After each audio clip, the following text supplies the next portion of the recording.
Hello dear students, welcome back to organize knowledge channel. और आज की जो वीडियो है उसमें डिस्कस करेंगे worksheet number 86 for class 9th। विषय हिंदी है और ये वर्कशीट आपके लिए 9 फरवरी 2022 के लिए शेड्यूल की गई है। आज की जो वर्कशीट है उसमें हमारा चैप्टर रहेगा मेरे संग की औरतें, जो कि मृदुला गर्ग जी द्वारा लिखा गया एक संस्मरण है। संस्मरण क्या होता है? यानी जिसमें हम अपनी जो यादें हैं उनको चित्रित करते हैं, उसको संस्मरण कहा जाता है। प्यारे बच्चों, इन कार्यपत्रकों के माध्यम से अब तक आपकी पाठ्यपुस्तक क्षितिज भाग 1 के पाठों पर चर्चा की जा रही थी। आइए आज के कार्यपत्रक में कृतिका के पाठ मेरे संग की औरतें उस पर चर्चा करते हैं, जिसकी लेखिका है मृदुला गर्ग जी। वर्कशीट शुरू करने से पहले प्लीज़ चैनल को सब्सक्राइब कर लीजिए, बेल आइकन को भी प्रेस कर लो ताकि आपको आने वाली वीडियोस की नोटिफिकेशन वो समय से मिल जाए। देखिए क्या दिया गया है। 15 अगस्त 1947 को जब देश को आज़ादी मिली, या कहना चाहिए जब आज़ादी पाने का जश्न मनाया गया, तो दुर्योग से मैं बीमार थी। यानी मृदुला गर्ग जी वो क्या थी? वो बहुत ही बीमार थी। उन दिनों टाइफाइड जो है वो खासा जानलेवा रोग जो है वो माना जाता था। ठीक है, इसलिए मेरे तमाम रोने धोने के बावजूद डॉक्टर ने मुझे इंडिया गेट जाकर जश्न में शिरकत करने की आज़ादी नहीं दी, इजाज़त नहीं दी। ठीक है, यानी जो मृदुला गर्ग जी हैं लेखिका, वो बहुत बीमार थी और उस समय टाइफाइड जो है वो जानलेवा रोग होता था, तो इसीलिए डॉक्टर ने उनको परमिशन नहीं दी वहाँ जाने के लिए। क्योंकि डॉक्टर अपने नाना के परम मित्र, जो नाना थे उनके परम मित्र थे, उनसे ज़्यादा नाना थे। इसलिए हमारे पिताजी जो बात बात पर सत्ताधारियों से लड़ते भिड़ते फिरते थे, चुप्पी साध गए। यानी आपको पता है, हमने पिछली वर्कशीट में पढ़ा था कि जो मृदुला गर्ग के पिता हैं, ठीक है, उनके पिता हैं वो स्वतंत्रता सेनानी थे। इसीलिए वो जो है लड़ते भिड़ते फिरते थे जो सत्ताधारी थे उनसे। लेकिन अब जो डॉक्टर थे वो उनके नाना साहब के परम मित्र थे, इसीलिए उन्होंने उनसे कोई बहस नहीं की। मैं बदस्तूर रोती कलपती रही। क्या कोई बच्चा इकलौती गुड़िया के टूट जाने पर रोया होगा? यानी मैं इस तरह से रो रही थी जैसे कोई अगर किसी बच्चे के पास इकलौती गुड़िया हो, वो टूट जाए तो भी इतना ना रोए जितना मैं उस समय रो रही थी। मेरी उम्र तब 9 बरस की थी। यानी जो लेखिका है वो जो है 9 साल की थी। इतनी छोटी नहीं कि गुड़िया से बहलती और इतनी बड़ी नहीं कि डॉक्टरी तर्क समझती।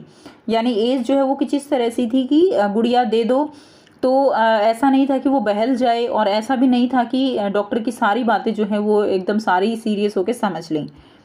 तंग आकर पिताजी मुझे ब्रदर्स करामजो उपन्यास पकड़ा गई। तो 9 साल की उम्र में उनके पिता ने क्या किया, उनको ब्रदर्स करामजो जो उपन्यास था वो पकड़ा गई। क्योंकि उनके पिता जो है उनको भी बहुत शौक था पढ़ने का, तो किताबें पढ़ने का मुझे मिराक था। मिराक यानी शौक था। सब कुछ देर बाद तक मैंने देखा कि पिताजी को छोड़कर घर के बाकी सभी प्राणी पलायन कर चुके थे। यानी घर के सभी सदस्य वो वहाँ से जा चुके थे। पलायन करने का मतलब होता है जा चुके थे। और पिताजी दूसरे कमरे में बैठे अपनी किताब पढ़ रहे थे, तो रोना धोना छोड़कर मैंने भी किताब खोल ली। एक बार शुरू कर लेने पर उसने मुझे इतनी मोहलत नहीं दी कि मैं दोबारा रोना शुरू करूं और कोई काम पकड़ूं। यानी वो बुक जो थी, उपन्यास जो था ब्रदर्स कारामजो का, वो इतना इंटरेस्टिंग था कि उसके बाद लेखिका को याद ही नहीं रहा कि वो रो रही थी, या उसको कोई और दूसरा काम याद नहीं आया। उस वक्त ब्रदर्स कारामजो मुझे देने में क्या तुक थी। यानी जो ब्रदर्स कारामजो उपन्यास है वो 9 साल के बच्चे को देने का कोई तुक नज़र नहीं आया था।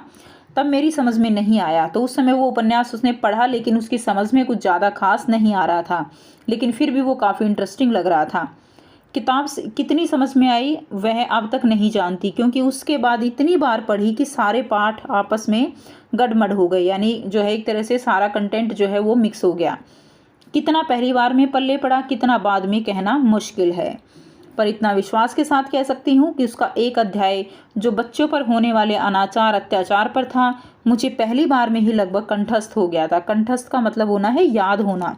यानी एक अध्याय था उसके अंदर बच्चों के ऊपर होने वाला जो अनाचार अत्याचार था उसके ऊपर, तो वो लेखिका के दिल को इतना छू गया कि उनको एक बार पढ़ते ही वो सारा उनको याद हो गया। उम्र के हर पड़ाव पर वह मेरे साथ रहा और मेरे लेखन का एक महत्वपूर्ण भाग को जो है वो प्रभावित करता रहा। जैसे जादू की कालीन मेरा नाटक, ठीक है, नहीं, और 3 किलो की छोरी जैसी कहानियाँ, व कठगुलाब उपन्यास के कोई अंश। के कई अंश, ठीक है। तो इन सभी में इनका जो ब्रदर्स काराम जो उपन्यास था उसकी छवि कहीं ना कहीं देखने को मिलती है। अब आपको यहाँ पर बहुत ही आसान से 5 प्रश्न दिए गए हैं और साथ में एक गतिविधि दी गई है जो आपको यहाँ पर करनी है।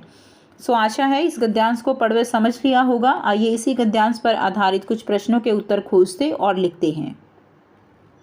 लेखिका को 15 अगस्त 1947 को आज़ादी के जश्न में शिरकत करने की इजाज़त क्यों नहीं मिली? तो लेखिका को टाइफाइड था, वह बीमार थी, इसलिए उसे आज़ादी के जश्न में शिरकत करने की इजाज़त नहीं मिली। दूसरा प्रश्न है, लेखिका को उनके पिता ने कौन सा उपन्यास पढ़ने के लिए दिया?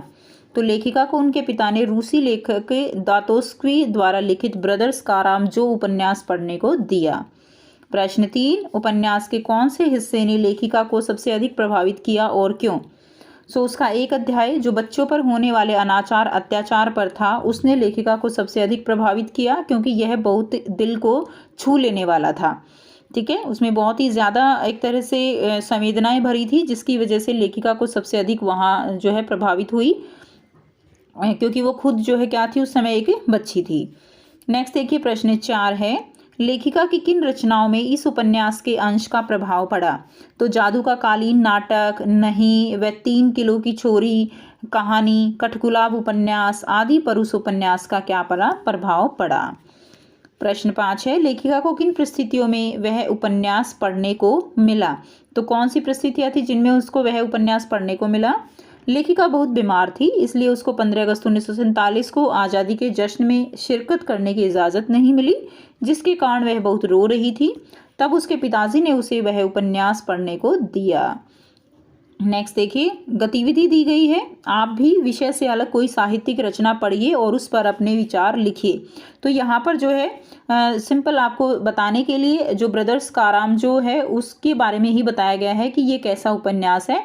आप कोई भी अपनी बुक से कोई भी किसी तरह की जो है और चैप्टर के बारे में लिख सकते हो, किसी और उपन्यास के बारे में लिख सकते हो।